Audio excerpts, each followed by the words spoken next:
যে একটা মানুষকে নিয়ে বের হবে ওরকম পরিবেশ নাই, ঠিক আছে। আর আমরা তো আমাদের বাচ্চা কাচ্চা লেখাপড়া করে, আমার হাজবেন্ড কিন্তু এখানে নামাজ পড়ে, আমরা যে বের হবো দেওয়াল কাটকে বের হইতে হয়। হ্যাঁ, আমরা এখানে অনেকগুলো পরিবার আমরা এখানে বাসা ভাড়া নিয়ে থাকি। না না আমাদের নিজস্ব নিজস্ব বাসা। নিজস্ব বাসা। এবং কত সালে বাড়ি করছিলেন? এটা তো অনেক হবে, মানে 50-60 বছর আগে, সরকারি প্রতিষ্ঠান হওয়ার আগে। আর এখানে অনেক ময়লা আবর্জনা একটু আগে ছিল ভাই।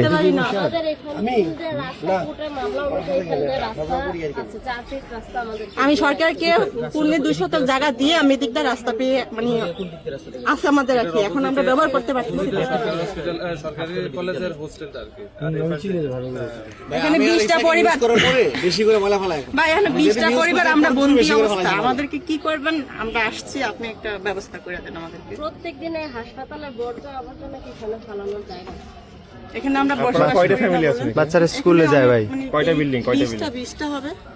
এখন শুনেন, দায় এটা তো অনেকটা দায় আপনাদের উপরও বর্তায়। আপনারা যখন এই বিল্ডিং গুলো করছেন, রাস্তাটা তখন তো আগে করছে এরকম চিন্তা ভাবনা করে, হসপিটাল হওয়ার আগে এদিকে হোস্টেল আছে, হসপিটাল আছে, এখানে কালাচান মার্কেট ছিল, তখন তো এগুলো ছিল না।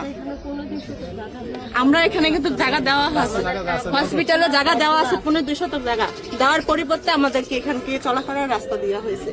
এখন আমাদেরকে এখন দেওয়াল কিভাবে ইয়ে করবেন?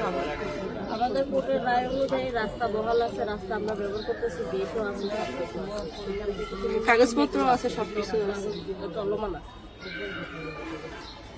আমি যতটুকু জানি কোর্টের রায়টা আপনাদের অবশ্যই আছে না কেন? অবশ্যই আপনি জানেন কিভাবে? আপনি কাগজ দেখেন, কাগজে যেটা বলে সেটাই। আপনি না কাগজ না দেখে কথা কিভাবে বলবেন?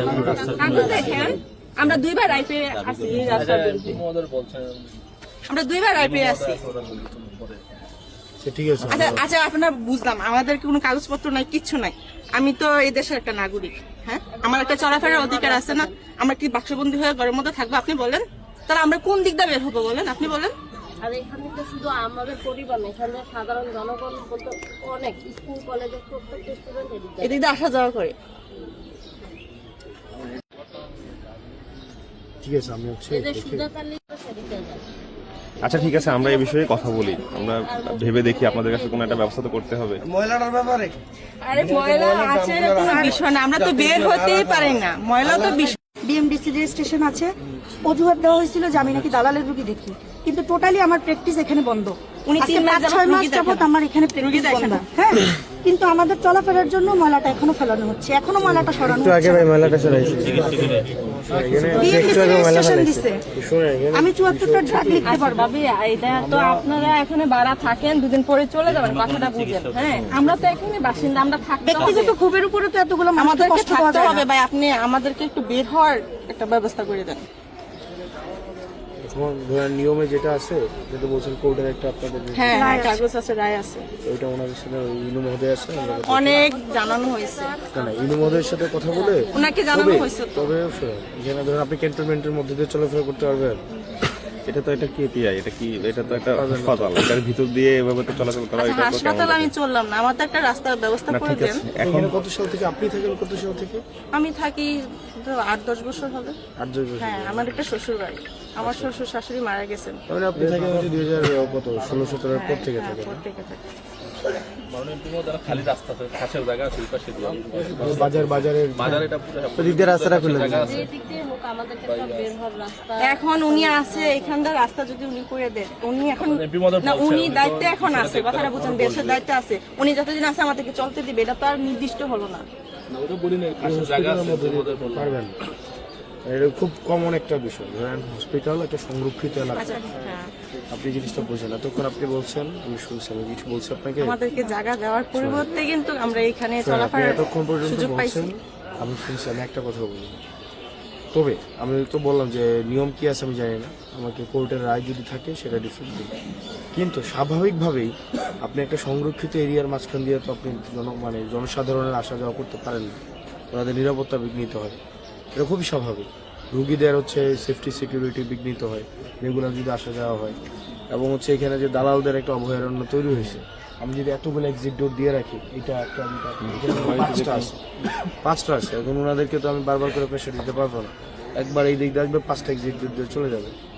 নাম্বার 3, এখানে হচ্ছে ড্রাগ এডিক্টেডদের হচ্ছে এখানে হচ্ছে আপনার এক্সিট অ্যান্ড এন্ট্রেন্স থাকে।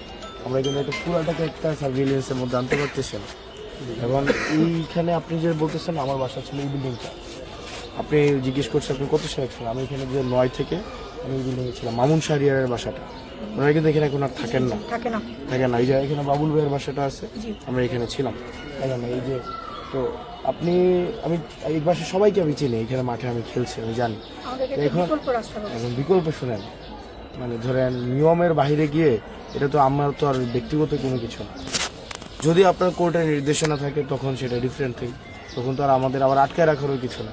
কিন্তু যদি কোর্টের নির্দেশনা না থেকে থাকে তাহলে কিন্তু আপনারা মানে এই হসপিটাল কর্তৃপক্ষ বা আমরা এক্ষেত্রে আমার মনে হয় না যে আমরা খুব বেশি কিছু করতে পারবো। যে এবং হসপিটাল এটা ধরেন রুগীদের স্বার্থ সংরক্ষণ, ডাক্তারদের স্বার্থ সংরক্ষণ, হসপিটালের হচ্ছে ধরেন নিরাপত্তা নিশ্চিতকরণ, হসপিটালের এই যে আপনার ইনফ্রাস্ট্রাকচার এটার পুরো সিকিউরিটি অক্ষুণ্ণ রাখার জন্য হসপিটাল কর্তৃপক্ষ এটাকে পুরোটাকে সিল করে দিতে পারে এবং এটা ওনারা করবেন, আদারওয়াইজ এখানে যে আমাদের প্রতিনিয়ত যে প্রবলেমগুলো হয় এগুলো আসলে সমাধান হবে না।